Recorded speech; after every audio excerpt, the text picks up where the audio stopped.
皆様こんにちは、セリナです。今回は1月1日発売、ディオールミッツァコレクション2023より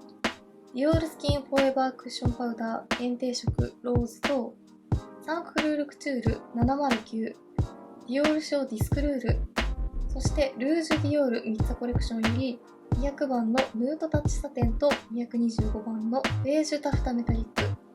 253番のローズフィーラインサテンをご紹介していきます。ディオールの春コレクションはこのレオパード柄のデザインがものすごく可愛くて注目を集めていますよね。その中でも今回はアイシャドウパレットが2種類発売されるということで、この2つの違いが気になっているという方も多いんじゃないかなと思います。それぞれ似たカラー同士を単色塗りで比較した後、メイクルックを作ってどんな感じの違いが出るのかも比較しておりますので、この2つで迷われている方に少しでも参考になれば嬉しいです。こちらのチャンネルでは他にもボビー・ブラウンやルナソルの春コスメのご紹介や、今月はいろいろなブランドの春コスメをたくさんご紹介していく予定なので、ぜひチャンネル登録して動画もチェックしていただけたら嬉しいです。それでは早速始めていきます。ミッツァコレクション2023、1947年のディオール初のファッションショーでコレクションに登場した神秘的なエレガンスを持ったレオパード柄ミッツァ。2023年春、ムッシュ・ディオールのミューズであるミッツァブリーカルを称えて、ディオールのアイコニックなメイク製品が伝統的なレオパード柄ミッツァをまとって数量限定で登場します。紹介していくのはディオールスキンフォーエバークッションパウダーミッツァエディションのローズのカラー。長時間続く美しい透明感のある仕上がり。フローラルエキス配合のみずみずしいクチュールルースパウダー。限定色のローズはほのかにきらめくローズベージュ。肌に粉っぽさを与えることなく、ほのかにきらめく輝きで顔色を引き立てます。顔色を均一に整え、ナチュラルで透明感のある美しい仕上がりに。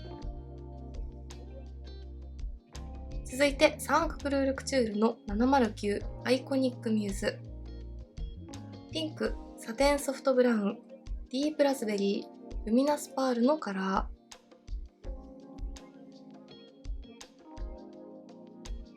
続いてディオールショーディスクルール001番のミッツァエディション。レオパードからミッツァの限定パレットにサンクルールクチュールのアイシャドウ10色がセット。明るいライトピンクからベルベットのようなブラウンまで10色のカラーバリエーション。きめ細かくクリーミーなアイシャドウは長時間続く鮮やかな発色でサテンマットの仕上がり。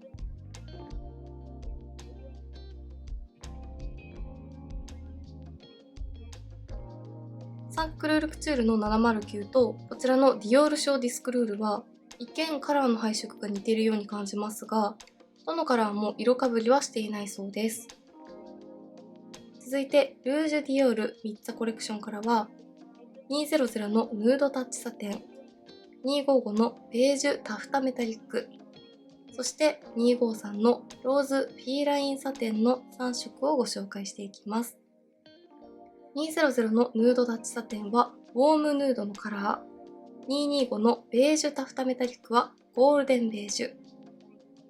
そして253のローズフィーラインサテンはロージーヌードのカラー。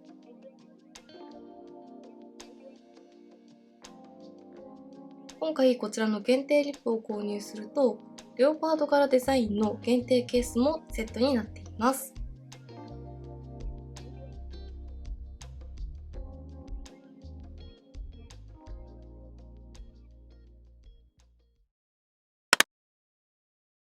ではフォーエバークッションパウダーから実際に肌の上にのせてみたいと思います。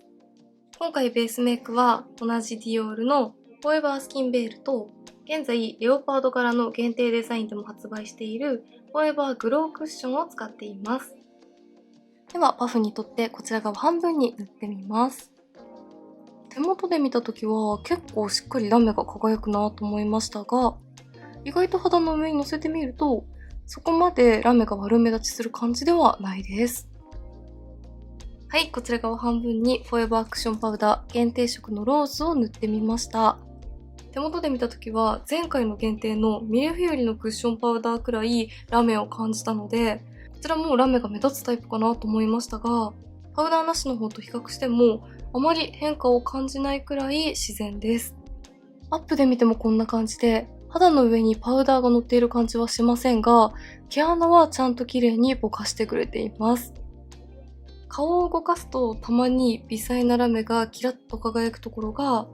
パウダーを塗っていてもパウダーなしの時のような自然なツヤを演出してくれていて、すごく綺麗だなと思いました。通常のフォーエバークッションパウダーよりもさらに粉感を感じさせない仕上がりになっていると思います。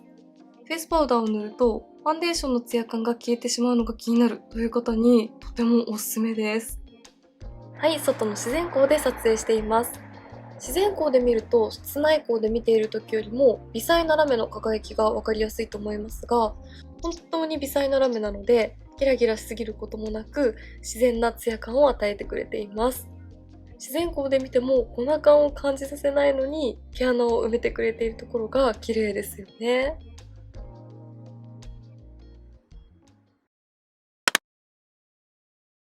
続いてはアイシャドウをご紹介していきます。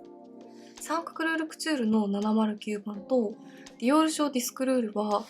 パレットのカラーの構成が似ているように感じますが、色かぶりはしていないとのことだったので、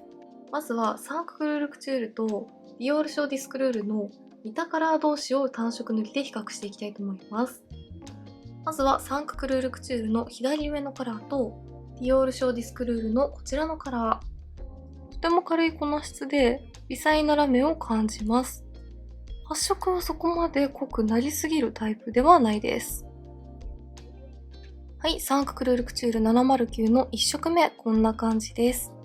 パレット上で見るとマット質感かと思いましたが、実際にまぶたの上に乗せてみると微細なラメが輝いて程よいツヤも感じるようなタイプでした。まぶたに乗せた方が温かみを感じるようなカラーです。ディオールショーディスクルールは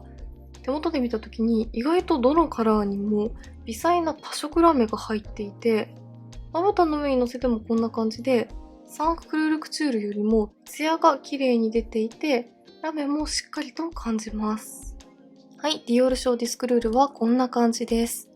パレット上で見るとこの2色なので結構似ているかなと思いましたが、実際にまぶたの上に乗せてみるとカラーも質感も全然イメージが違いますよね。こちらのカラーの方が明るめのピンクカラーに発色して、ラメによるツヤ感も感じます。それぞれ引きで比較してみるとより違いが分かりやすいと思います。続いてサンククルールクチュールの右上のカラーとディオールショーディスクルールのこちらのカラー。こ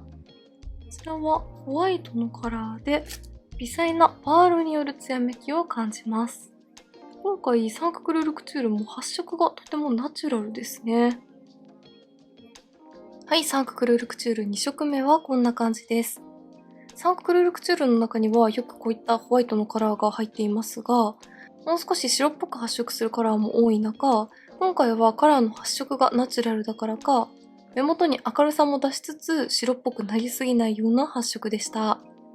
こちらはパールのツヤめきがとても綺麗です。ディオールショーディスクルールも同じくらいパールのツヤめきを感じます。ただこちらの方がさらに微細でお楽しみのいいパール感です。はい、ディオールショーディスクルールはこんな感じです。さらに肌の透け感を感じるのと、どちらかというとイエロー寄りのクリームホワイトという感じのカラーですね。比較してみるとこんな感じです。どちらもかなり似ていますが、サンククルールクチュールの方がより強くホワイトに発色していて、ディオールショーディスクルールの方がより肌なじみがいいです。続いてサンククルールクチュールの中央のカラーとディオールディスクルールのこちらのカラー。こちらのカラーは手元で見た時もこのパレットの中で一番肌なじみのいいカラーだと思いました。まぶたの上に乗せてもカラーはほぼつく感じはしなくて、微細なパールのツヤめきだけが足される感じです。今回のサンクルールクチュールはラメというよりもパールの艶めきが綺麗です。はい、サンクルールクチュール中央のカラーはこんな感じでした。何度か重ねていくと肌なじみのいいピンクカラーがまぶたにほんのりと発色します。今比較している2色は先ほどの2色ほど似ているという感じはしませんが、パールの艶めきなどパウダーの質感は少し似ていますね。はい、ディオールショーディスクルールはこんな感じです。オレンジ要素の強い温かみのあるピンクカラーが春らしくてとても可愛いです。パールによる艶めきもしっかりと感じます。それぞれ引きで比較するとこんな感じです。やはりカラーの濃さや発色など違いがありますね。続いてサンクルールクチュールの左下のカラーとディオールショーディスクルールのこちらのカラー。このカラーは手元で見た時にすごく絶妙なニュアンスで可愛いなぁと感じました。意外と発色はしっかりめですが、指でぼかしていけば綺麗にまぶたにも馴染んでくれます。はい、サンクルールクチュール4色目はこんな感じです。ブラウン寄りに発色するかと思いましたが、意外とまぶたの上に乗せてみると、ブラウンニュアンスも感じるような深みのピンクカラーで、春らしい柔らかさはそのままにしっかりと目元を引き締めてくれるようなとても可愛い仕上がりでした。パールのツヤ感も綺麗です。手元で見るとこちらのカラーは柔らかいセミマット質感に感じますが、意外とまぶたにのせてみるとかなり微細ですがパールの艶めきも感じるので、粉質も伸びもよく使いやすいです。ブラウンニュアンスも感じるようなオレンジカラーです。はい、ディオールショーディスクルールはこんな感じです。パレットで見るよりもまぶたにのせた方がよりしっかりとオレンジのカラーが発色します。少しくすみ感もあってブラウン要素もあるオレンジカラーが春らしさの中にも引き締め効果があって素敵です。引きで比較してみるとこんな感じです。サンクルールクチュールはパレット上で見るよりもブラウン味が抑えめのピンクブラウンで、ディオールショーディスクルールはパレットで見るよりもオレンジが強く出るオレンジブラウンという感じなので、この2色は比較してみるとカラーのイメージは全然違うかなと思います。最後、サンクルールクチュールの右下のカラーとディオールショーディスクルールのこちらのカラー。こちらのカラーはこのパレットの中でも一番しっかりと発色します。でもやはり今回粉質が軽めなので、通常のサンクルールクチュールよりもカラーがベタッとついてしまうことがなく、指でもとても塗りやすいです。ディオールらしい少しパープルの要素も感じるような明るめピンクです。はい、サンクルールクチュール5色目、こんな感じです。何度か重ねるとこのくらいしっかり発色しますが、それでもカラーが濃くつきすぎる感じがしなくて、とても調整しやすかったです。今回他のカラーは温かみのあるものが多い配色だったので、少し青み要素もあるこちらのカラーがアクセントになってくれそうです。この2色はパレット上で見た時にすごく似ているなぁと感じましたが、まぶたの上に乗せてみると、ディオールショーディスクルールの方がより発色はナチュラルで、粉質も伸ばしやすいです。カラーは結構似ていますね。はい、ディオールショーディスクルールはこんな感じです。この2色は実際にまぶたの上に乗せてみても結構似ていますね。ただ、ディオールショーディスクルールの方がラメではなくパールの微細な艶めきだけを感じるようなタイプなので、サンクルールクチュールの方がツヤ感を強く感じます。引きで見るとこんな感じで結構似ていますよね。ディオールショーディスクルールの方が少しカラーが明るめなのと、ツヤ感が抑えめな分、質感の違いを感じます。はい、まずはサンクルールクチュールの709とディオールショーディスクルールの似たカラー同士を単色塗りで比較してみました。今回のサンクルールクチュールは通常のものよりも粉質が軽く発色もナチュラルめで全体的にパールの艶めきを感じたのでとても使いやすかったですが、ディオールショーディスクルールの方がさらに強いパールを感じるカラーが多くセットされている印象でした。似たカラーもありましたが、実際にまぶたの上に乗せてみると意外とニュアンスの違いがあって、どちらかというとサンクルールクチュールの方が寒色より、ディオールショーディスクルールの方が暖色寄りのカラーが多いイメージです。では、ディオールショーディスクルールの残りの5色を単色塗りしてお見せしていきたいと思います。まずはこちらのカラー。パレットを見たままと同じ肌なじみのいいベースカラーに微細なパールとラメを感じます。シルバーっぽいラメで華やかさも演出してくれて可愛いですね。はい、こんな感じです。他のカラーよりもラメがしっかりと感じられて、さらにシルバーラメなので一気に華やかになりますが、ベースのカラーが白っぽくなく肌なじみがいいので、春らしい柔らかさも残しつつも、ラメによる華やかさや明るさも両立しています。すごく絶妙ですね。続いてこちらのカラー。こちらは明るめのピンクカラーですね。やはり伸びのいい粉質なので、指でも塗りやすいです。はい、こんな感じです。柔らかいマット質感のベースに、こちらにもシルバーのラメがキラキラと輝きます。ディオールショーディスクルールは比較的暖色系のカラーでまとまっているイメージでしたが、このカラーは青みも感じるような寒色系の明るめピンクカラーで、ディオールらしい色出しですね。それぞれ引きで見るとこんな感じです。続いてこちらのカラー。こちらのカラーもパールのツヤ感がとても綺麗です。目元にのせてみると意外とピンク寄りのコーラルカラーですごく可愛いです。はい、こんな感じです。重ねていくとしっかり発色させることもできますが、パールによるツヤ感も増していくので、絶妙な透明感も残るようなコーラルカラーです。続いてこちらのカラーです。パレットで見ると一番青みを感じるような明るめピンクカラーなので、一見使いにくそうに感じますが、このカラーもパールのツヤが綺麗で、発色もナチュラルなので、春らしくて可愛らしい目元に仕上げてくれるカラーですね。はい、こんな感じです。こちらのカラーも今回のパレットでは珍しい青み寄りのピンクカラーです。明るめピンクですが、白っぽくなる感じではないので、腫れぼったくならずに使いやすいピンクカラーだなと思います。はい、それぞれ引きで見るとこんな感じです。最後、こちらのカラーです。こちらのカラーは今回のパレットの中で一番落ち着いた深みのあるカラーです。意外とまぶたの上にのせてみるとそこまで暗い発色ではないですが、締め色としても使えそうですね。はい、こんな感じです。深みもあってブラウン要素も感じるようなレッドカラーです。引きで見るとこんな感じです。ではここからはそれぞれのアイシャドウパレットを使ったメイクルックをご紹介していきます。まずはサンクルルクチュール709のカラーです。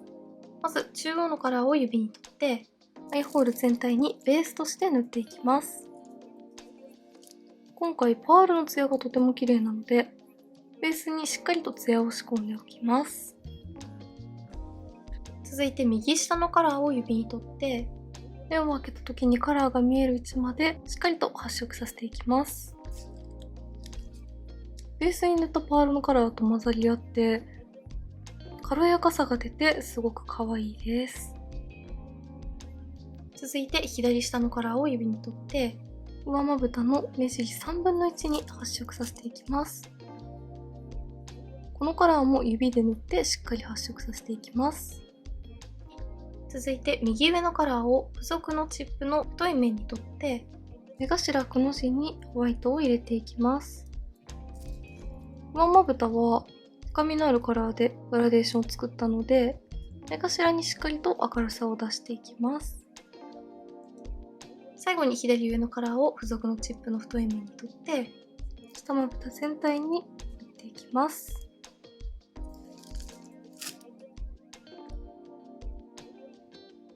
はい、サンクルールクチュールの709番全色を使ってメイクするとこんな感じです。単色で塗ってみるといつものディオールの色出しよりも暖色系のカラーが多かったですが、全色使ってメイクしてみるとディオールらしさも残しつつ春らしい温かみも感じるような絶妙なピンクパレットでした。今回このツヤのニュアンスが綺麗ですよね。続いて反対側にはディオールショーディスクルールを使ってメイクルックを仕上げていきたいと思います。まずこちらのカラーを指に取ってアイホール全体にベースとして塗っていきます。ディスクルールもパールのツヤ感が綺麗なので先にツヤを仕込んで軽やかさを出しておきます。続いてこちらのカラーをディオールのバックステージアイシャドウブラシ S に取って上まぶたの目頭側半分に塗っていきます。続いてこちらのカラーをブラシに取って黒目の中心から目尻に向かって目尻側半分にこちらのカラーを塗っていきます。暖色系と寒色系で縦グラデーションを作っていきます。続いてこちらのカラーを指に取ってグラデーションの上に全体的にラメをまぶしていきます。最後こちらのカラーをブラシに取って下まぶた全体に塗っていきます。はい、こちら側半分にはディオールショーディスクルールの5色を使ってメイクを仕上げてみました。ディオールには珍しいコーラルやオレンジニュアンスのカラーが多くセットされていたので今回はこの温かみのあるカラーをメインに使用してみました。春らしいコーラルカラーがトレンド感があってとても可愛いですがさすがディオールという感じの上品な色出しなので上品さと大人っぽさはそのままに春らしいメイクが楽しめます。パールのツヤ感と微細ラメがアクセントになっていて可愛いですね。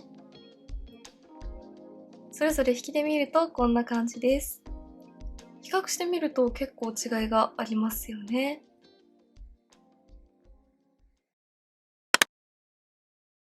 今回アイシャドウはディオールショーディスクルールで揃えました。最後、リップをご紹介していきます。まずは200番のヌードタッチサテンです。アイシャドウの単色塗りの時からこのカラーを使用していましたが、暖色系のピンクにも寒色系のピンクにも馴染むようなすごく使いやすいヌーディーカラーです。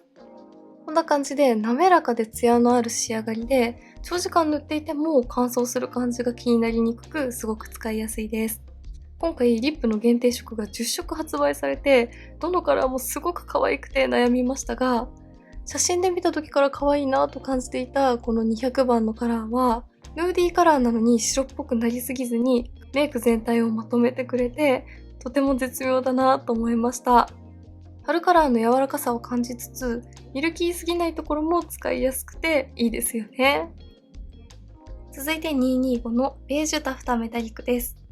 こちらはメタリックタイプということで単色塗りで使うというよりはリップにラメ感とベージュニュアンスを加えたい時に使いやすそうなカラーです。後ほど他のカラーの上に重ねて使ってみたいと思います。最後253番のローズフィーラインサテンです。こちらのカラーは BA さんによると今 SNS でかなり話題になっているそうで一番人気とのことでした。意外と発色はナチュラルめで少し青みを感じるようなミルキーで明るいピンクカラーです。春らしくてすごく可愛いですね。ではこの上から225番を重ねてみたいと思います。はい、重ねるとこんな感じです。もともと253番がミルキーで明るめのカラーだったので上から重ねてもそこまで変化は感じないですがサテンの上にさらにメタリックのツヤ感がプラスされて唇を立体的に見せてくれます。続いて200番の上に重ねてみます。はい、重ねるとこんな感じです。もう少し白っぽくなってしまうかなと思いましたが意外と重ねてもカラーの深みは変わらずにより軽やかな印象に仕上がりました。この2色組み合わせるのすごく可愛くておすすめです。はい、ではこんな感じで1月1日発売のディオールミッツァコレクション2023をご紹介していきました。今回のコレクションはまずパッケージやデザインがものすごく可愛いので写真で見ただけでも期待大でしたが個人的にはこのディオールショーディスクルールのディオールには珍しい温かみのあるコーラルカラーがものすごく可愛かったのと寒色系のピンクも入っていたのでいろいろなメイクが楽しめそうだなと感じました。そしてリップはやはり写真で見た時も可愛いと感じた200番がとても絶妙なニュアンスで素敵でした。春らしい軽やかさもありますが少し深みも残しているところがトレンド感があって素敵なコレクションだと感じました。気になった方はぜひチェックしてみてください。メイクについてのご質問やこんな動画が見たいなどございましたら、お気軽にコメントやチャンネル登録していただけると嬉しいです。それでは最後までありがとうございました。